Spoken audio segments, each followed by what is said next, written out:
Cricbuzz Live, 1:30 p.m. on time, always on time, even when Shakib isn't around. Simon Doull, Harsha Bhogle on the show. Gentlemen, that... We're actually a little before time today. Early. Just checking if Erasmus is Murray around. Well, that battle between the two players and their fans and two different sets of media people is on. Yes. And as always, we rely on our experts to discuss and tell us more about an issue threadbare. They look at things from a very evolved, mature perspective.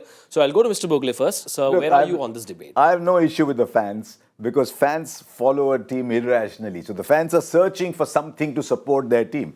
So I have no issue with the fans. But I watched what Simon and Michael said on this program yesterday. I wanted to have a more evolved view, so I actually watched that. Look, Michael's been an Ashes winning captain. And Michael is a hard guy. He might look like this lovely guy here. Michael's not letting a trick go anywhere on the field. Dooley follows cricket better than most people I've seen. So both of them said exactly the same thing. There were only two issues. Was he on time? Should Shakib have appealed? Was he on time? Unfortunately, he wasn't. I know Angelo Mathews has put out time-coded video messages. He has to be taking guard and ready to face the ball, first ball in 2 minutes. The umpires have their own time codes. The umpires are constantly measuring. As soon as the wicket goes down, the umpire starts a clock. They measure how much time it takes. So if you're saying, I am ready and the umpires are not, you're saying, one, the umpires made a mistake, which in this case they didn't because they have the numbers in front of them. Or you're saying the umpires are lying, which you cannot. And these are very experienced, good umpires. Murray, Erasmus and all have been around for a long time. People like Erasmus, Gaffney, Michael Goff, these are all very good umpires. And you have the best umpires here. So unfortunately, he was late. And I think there's no dispute on that. Should Shakib have appealed? It depends on how we play the game. Each one of us has decided how we play the game. Have you ever met a lawyer? You think governments, lawyers don't look for every little thing to win a case? So he's saying, I have an opportunity to get Angelo Mathews out. Should I take it? Should I not take it? Some people will say yes. Some people will say no. So that is entirely Shakib's call. The umpires have no role to play. The umpires cannot tell Shakib, don't appeal. The umpires can say, are you sure you want to appeal? Which they did. And he said, yes, I've got an opportunity, so why not? So unfortunately, you can sympathize all you want with Angelo Mathews, but he doesn't have a leg to stand on. Where are you on this? I haven't changed my opinion since last night, and everything that Harsha I wish you had, because I heard that. And everything that Harsha said is absolutely right. There's no fault whatsoever with the umpires. They did everything to the letter of the law that they had to do, and rightly so. They questioned Shakib. They said, look, are you sure? Do you really want to make this appeal? Much like the decision at Lord's that we talked about during the summer. Are you sure you want to keep this appeal? Yes, I do. Okay. And we have no choice. By the letter of the law, we have no choice. I'm sorry, Angelo, but you are out. And that's kind of all it comes down to. He's made a mistake. He's made a glaring... And Angelo's now looking for things post the game. He's looking at time codes. The time codes are not correct as to the point where he should have been ready to face the first ball because he was not ready. He hadn't taken guard. He was not ready. Now, then he's going, oh, well...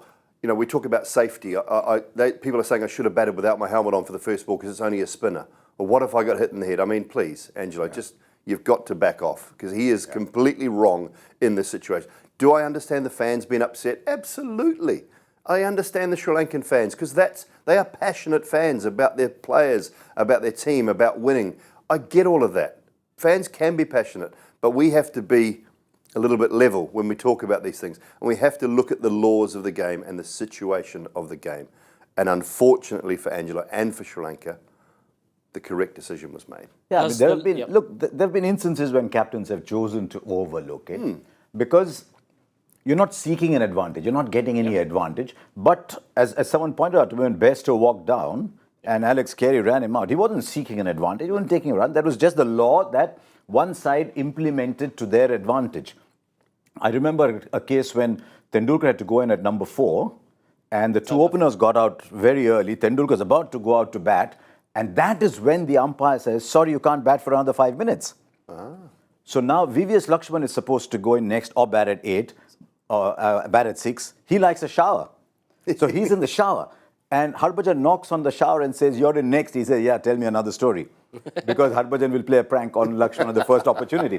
So now Saurav Ganguly, who's in his track pants, has now suddenly got to a top speed, put on his trousers. While he's putting on his shirt, someone's putting the pads on. It takes about 5 or 6 minutes by the time he goes out, and Graham Smith says, yeah, that's okay. Yeah.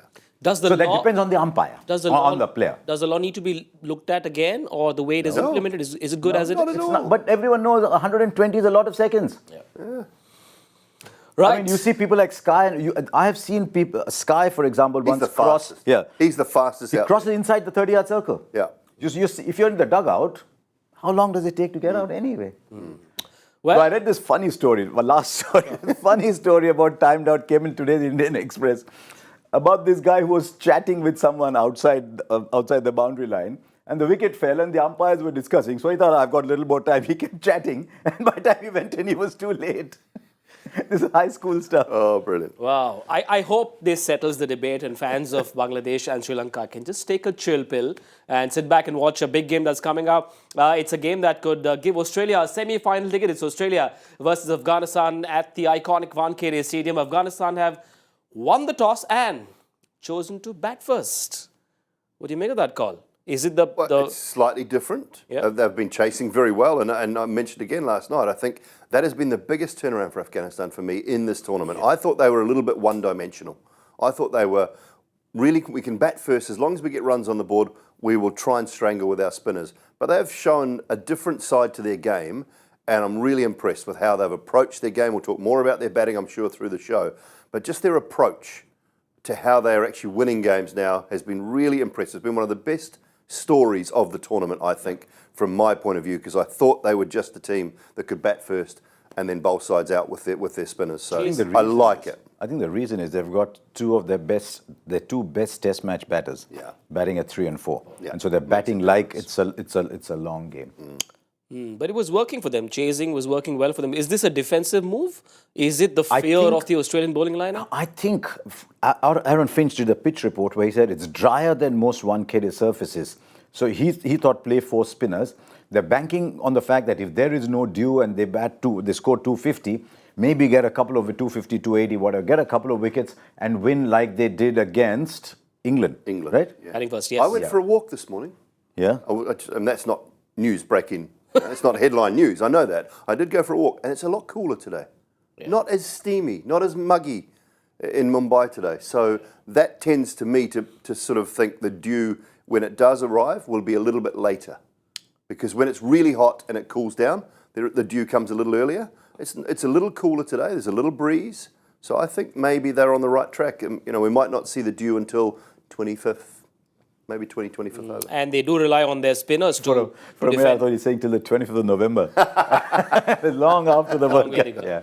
Right, the big news from the Australian camp is that Steve Smith is out. He had some vertigo issues, but a little more on Afghanistan.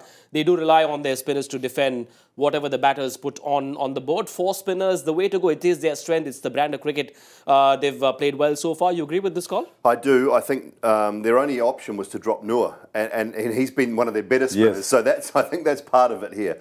Look, they're going to obviously batting first is giving them that target, that advantage to use those spinners in the second innings. I think Nabi has been brilliant throughout the tournament. He's bowled beautifully. Rashid, we're going to talk more about him. He hasn't been at his best. Mujib and Noor have been outstanding, I feel.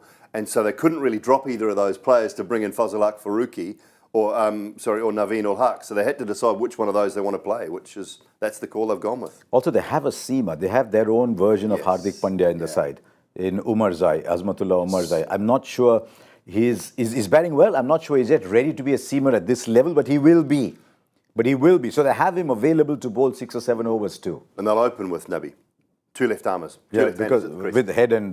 Head and Warner, they'll open with Nabi, I believe. So they're fine. They don't need an opening bowler. So they need Omarzai maybe to bowl a few in the middle. But I think they'll open with Nabi or Mujib. Yep. So there's no problem with that. Well, Steve Smith missing out because of a vertigo issue. Who has, what's the 11 looking like? Mitchell Marsh, M&M are back now. That augurs really well for this side. They'll feel a little more settled, Harsha. But no Steve Smith. How big a miss is that? No, not as much as if it had been in a Test match, because Labuschagne is in form. He's a very similar player. He'll bring that solidity at number 4. But as someone who's had a little bit of vertigo recently, I can tell you it is disconcerting. they say it's a middle ear infection or whatever. You just feel nausea. And ordinarily, Smith moves around a lot. But if he was batting with vertigo, the ball would have moved around a lot before it came to him. So just as well that he relaxes, takes a Vertin or a Stugeron, and goes to sleep. Doctor as well. No, because I just took all these. These issues, Simon, these issues happen only with people who are on dizzying heights in their Yes, careers. that's it. Yeah. Well, I mean, when you live on the 85th floor of the middle of the biggest town block in Mumbai, you're going to get. I mean, I'm on the 3rd floor of the hotel. I'm fine with vertigo. I'm all right with all. Now, this. Steve Smith's gotten out to spin, I think, 4 or 5 times already in this World Cup. Would his experience have mattered a lot more? I think he plays spin generally very well. Yeah. So, look, the experience will have mattered, but I think I honestly think there's only room for Smith or Labuschagne in that Australian line. I don't think they can play both in this format of the game. So, to me, it's a decision that's been forced upon them, but it's not a bad decision or not a bad result from an Australian point of view. They'll welcome Marsh back. He just complements that top 3. He keeps going as well. So even if they lose an early wicket, Mitch Marsh can be overly aggressive as well. And they've got that safety net of Labuschagne at number 4. So it sounds funny to say Steve Smith won't be missed because I don't think it's going to make an enormous amount of difference. No, and he's not been in great form anyway. And look at Labuschagne's role. There's 3 dashers at the top in Warner, Head and Marsh. There's a dasher below him in Maxwell. And then there's Inglis who can play that game too. Yeah. And Stoinis, who can play that game too. So he's the stabilizing power in between. He can bat at a strike rate of 85, 90 and just provides, he's a dal chawal batter, just provides substance to the innings. And if Australia had one of those fielding awards that India had, correct, he would get it. He would have had it probably 3 or 4 games in the tournament. He's been absolutely brilliant. I mean, can you imagine him and Maxwell on the boundary? Their ground fielding against New Zealand helped them win that game Incredible. as well. He won them the game with the Neesham stop and then the run out. And all in the space of 3 balls. Or 2 balls, it was brilliant. Yeah, Marnus Labuschagne among the runs as well. I think he scored 71 in that last game, so good that he has a spot in that 11. M&M are back, a huge boost to the Australian lineup. These 2 are a very important part of the Australian lineup, especially if they have to win. Now, if indeed this track is going to grip, then it's a different story. Otherwise, this track is made for Marsh and Maxwell and Warner and Head and everybody who wants to bat. But if it grips, it's a different story. But if it doesn't, it's just made for these 2. And Maxwell's been in tremendous form. But there's something about Marsh, I don't know, Dooley, when he gets going, he just looks like he's in such good form. He's a big, imposing figure. He's a Kevin Peterson type figure at number 3. If you think about guys who stand tall, they're imposing, they're big guys, KP in his pomp was that man. He would be in your face as a batter. And Marsh is like that. He's at you the whole time. He's just standing there. I mean, he's 6'4". He's sort of my height, maybe a little bit, and he's big. They call him the Bison for that particular reason because he is an enormous human being. He's strong. I wondered about that actually. I wondered why they called him a bison because that's something you gargle into in Australia, don't you? The bison. No, that's a bison, mate. That's a bison, not a bison. Well, but M&M, do you see them taking that challenge on and going after Rashid Khan in the middle overs? I think they will. The thing about 50-over cricket with Rashid is you don't have to go after him because you do get the odd loose ball. And T20 cricket, when you go in after him, he's very difficult to play and take down. And in 50-over cricket, you look at him and you think, well, if he's going for 45, 50, we're actually quite happy as long as he's not taking wickets. The other spinners have actually been more dangerous as far as Afghanistan are concerned. He hasn't quite found it. I think in 50-over cricket, he goes searching a little bit more than he should. And that may be his downfall. So if they get an opportunity, they will try and take him down. The question is, how many runs will Afghanistan put on the board? And so much rests on that Afghanistan middle order. Rahmat Shah at number 3 is growing in reputation. Harsha, 3 consecutive half centuries. He's a wonderful what do you make of him? He's a wonderful player. I think today, though, Hazelwood, Starc, Cummins, tall hit-the-deck bowlers. Starc will sometimes put it further up. Tall hit-the-deck bowlers. I have no doubt in my mind they'll be bouncing the Afghanistan batters. And then the test will come because Rahmat Shah, to slightly lesser extent, but only slightly, Hashmatullah Shahidi, they've been the key to all those run chases, which as Dooley said, has been the single greatest improvement in their cricket over 50 years, or 50 overs. Might be 50 years too. Haven't been around that long, huh? No, they haven't. He scored 77 You against talked about- Pakistan, though, so he seems to enjoy batting to pace bowling. Yeah, he's a different type of player, though. He does get a little bit leg side of it when it's really short and quick. But those numbers, you can't deny those numbers. And the partnerships and the winning partnerships that he's had with the skipper have been phenomenal. So I think that's been, as I say, that's been a real key for them. That solidity at number 3, number 4, that what they're getting out of Omarzai with the bat as well has been really encouraging. And if they get a start, if Cricbuzz can get them off to a start, then that sort of 3, 4, 5 combination can kind of just play around a little bit more like they have. So, and they will feel, if it is a little bit bereft of grass and not maybe a normal Vankeri surface, they'll feel that anything in that 270, 280, 290 mark might be quite difficult for Australia. Remat reminds you a little bit of Jonathan Trott. Maybe we're reading too much into it, but seems to play within himself, doesn't try those funny shots. Maybe that's his game. Yeah. Maybe that's his game. He's a good test match batter. So is Hashmatullah Shahidi, and that is what is allowing them to build innings over there. So maybe from that point of view. I spent a lot of time with them recently when we were in Lucknow, including with Ajay, and I asked him why he's not in one of the red chairs. He says he's with a lot of the players. Their confidence is enormous. Yeah. And they say, we're here to play the semi-final. Yeah. Now, you can say that it's a doubt on whether you have the team to do that, but so far they won 3 games, won games against 3 tough teams in the opposition, but they just seem relaxed. They're a combination of a team that's intense on the field, but pretty relaxed off it. Yeah. And Ajay said they're just a fabulous bunch of people to be with. Yeah. And he talked about the party after they'd beaten Pakistan, which we were. But then India would as well. It's that. The vibe seems to be right with Ajay Jadeja and Jonathan Trott around. Yeah, I think so. And you've got a guy who knows the subcontinent conditions so well in Ajay. And, he was a very skillful batter. He really was a skillful player. And I think his calm nature, we've seen him here, and I know at times he can get wound up about certain things. But we and actually think laterally, think somewhere else.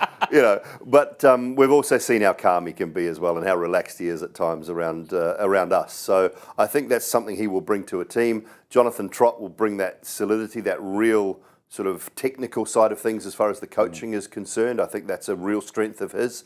And maybe he's destined for bigger and better things in the future as well, the way what he's done with this side. So I think it's a lovely combination. You need someone who the players will look to and be able to talk to comfortably and respond to, and I think that's what they've got in Ajay. And then someone crossing all the T's and dotting all the I's, and that's exactly what they've got in Jonathan. He was telling me how hard Jonathan Trott has worked. Yeah, unbelievable. On this side, yeah. Maybe it comes. I mean, he seemed to, when he was batting, to be a very hard-working person on his batting as well. It was Trott and Peterson, 2 complete different people coming from the same land. But maybe Trott has that. He's very organised, and maybe a team like Afghanistan just needed those inputs on how to be organised. So maybe he's doing. I wonder what the whiteboard will say today. Yeah, well, it's normally just round numbers. It's fairly simple stuff, isn't it? Like 50, 5 and over. 50, 100, 150. I mean, it was fairly simple stuff, wasn't it? Well, The Afghanistan old have done well enough to catch the Masters' attention as well. He spent about an hour with the Afghanistan team And you yesterday. can see where that came from, right? Ajay said, Master, will you Master, come and Raja spend some Raja. time? Yeah. But that's nice. He would have talked to them about the stadium, about playing in there. And with the statue. which sort of 2 in 1, but yeah. I love the body language of the Afghanistan players. They're all standing like this, as of course the legend was there. And it was so good to see the kind of reverence there was in their eyes and the way they looked at the master. I love that sort of stuff. I mean, look, they would probably, a lot of those guys would have probably thought 8, 10 years ago that opportunity would never come around in their lifetime. It would be their wildest dreams. A lot of those players from Afghanistan would have thought, well, Sachin Tendulkar, we watched him, we know the name, we know the numbers, we know all this. How would we ever get to sit in a circle and just chat batting or cricket or be in a stadium that has his statue and his name on a grandstand? Yeah. It would have been in their wildest dreams, a lot of these guys. And to have that opportunity, courtesy of, and we think it's Ajay, and it probably would have been, I think it's magnificent, Harsh. I mean, and for Sachin to do that as well. To give a bit of his time, he doesn't have to do that. Yeah. For him to do that, it just shows the caliber and the quality of the man as well. Regardless of what happens to Afghanistan, Harsha, will you forget Afghanistan? Yeah. I brought up the name in a post-match interview with a player of the match, and suddenly even mighty Virat Kohli was getting all soft and emotional. Talking, So it's that feeling. Afghanistan, I mean, they'll want to get 300 here, won't they? Yep. weren't they? 3 matches, 300 plus, easily scored at the 1KT so far. But a bit more on Afghanistan, Harsha, when you look back at this World Cup, I'm sure you'll do many of those fantastic videos for Cricbuzz. Is Afghanistan the most romantic story of the World Cup, apart from India? If they can win one more, wow. Because they've got 2 genuinely tough games in front of them. I mean, Australia and South Africa at this World Cup, it's Australia, both teams will start overwhelming favourites against Afghanistan. You've just got to admit, even if Afghanistan is this nice romantic story, Australia start favourites. And interestingly, Australia they don't tend to lose such games. They're just a very, very correct side. But yeah, Afghanistan will always be a good story. And for them to come and win, 4 games here? Yeah. Given they only won 1 before in all these years? Is it time that we stop using the word minnows for Afghanistan, especially in white ball cricket? I've never used that word because I don't like it. Second-tier nations is what we sort of, I think, is that what they prefer nowadays? Second-tier nations? Second-tier nations. They're certainly not that anymore. Look, as I said, the story, what I thought about them coming into the tournament was one-dimensional. They've completely proven me wrong, and I love that. I love it when players or teams can do that because you have an idea, you have a thought in your head about how the World Cup may transpire and how games may be played and how teams may look, and they've completely flipped that on its head, and I admire that. And if you can do that in this situation, in a World Cup situation, you're heading in the right direction. They have upset teams. They won't think they're upsets because they come in here thinking that they can win. And that's the beauty of it. They have outshone the likes of Sri Lanka and Bangladesh massively. Netherlands has been a decent story as well, but they've completely outshone the likes of Bangladesh, England, and Sri Lanka. The other thing is there's always new players coming in of a certain quality. Cricbuzz came in. Now Umar Zai has come in. Noor is coming in. There's always these players who are coming in. There's younger players coming in and saying, I belong, which is a sign of a good future. Yep. As they move ahead in life, though, life will throw bigger challenges at them. And the big man that they will face tonight is someone who's taken 49 wickets in the last 2 World Cups, Mitchell Starc. But he hasn't looked like the Mitchell Starc we know. No, we talked a little bit about this yesterday. That you think about the left armers at the start of the tournament that you would have had at the top of your tree, and they would have been Starc and Bolt. Well, there's 3 others that have been absolutely exceptional and overshone these guys. He just hasn't had the World Cup that he's looking for. I think, again, Mitchell Starc on these types of surfaces, when the ball's not swinging a lot, he doesn't have that back of a length consistency to go to, the likes of a Hazel would go to. So he's pitching it right up, and if it's not swinging, he's getting driven. Otherwise, he's going short or he's going to his slower balls. He just doesn't have that consistent test match line and length that a Shami has, that Hazelwood has at times, that the good bowlers in this tournament have really produced. So that's one of the areas of concern for Mitch Starc. Still, very, very good bowler, and it doesn't make him a bad bowler. It's just a matter of, on some pitches, when the ball's not doing what you want it to do, you've got to have other options, and he just hasn't quite got those other options right. Yep, Jansen, Madhushanka, Shaheen Afridi, the left armers among the wickets as well, but you can trust this man to come into his zone. If he does, watch out. If he comes back to that form, watch out every other team. If he's getting the ball to swing in early on, any left armer, but Starc has a little pace about him. Starc, Afridi, Bolt, that's why the 3 have always been considered to be at a different level. If he gets that ball swinging back in, then watch out. When Sachin spoke to the Afghanistan team, he said, just hang in there for the first 10 overs because... Is that what he said? Yes, he said. I watched that clip the ICC put out. He said the first 10 overs are crucial. Clearly, that seems to be the plan for this side against a very solid bowling attack. Yeah, and you can't let Australia get a sniff. As soon as they smell, blood in the water or whatever you want to call it, they're on you. They attack you, and they will be relentless when they get that opportunity because that's what Australia do, and that's why they've won World Cups. They are that sort of side. And everyone was talking after the first couple of games when they lost. It was like, oh, Australia, can they?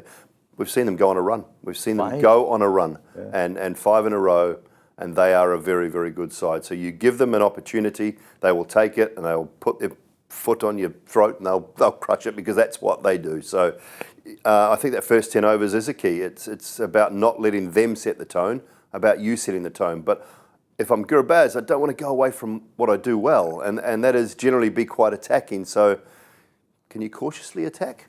I'm not sure whether you can. Is there such a thing? But let Cricbuzz play his game because Adnan is a different kind of player. But did you quietly pick up a Kiwi talking about blood in the water and attacking? What do you see on the coastlines of Australia?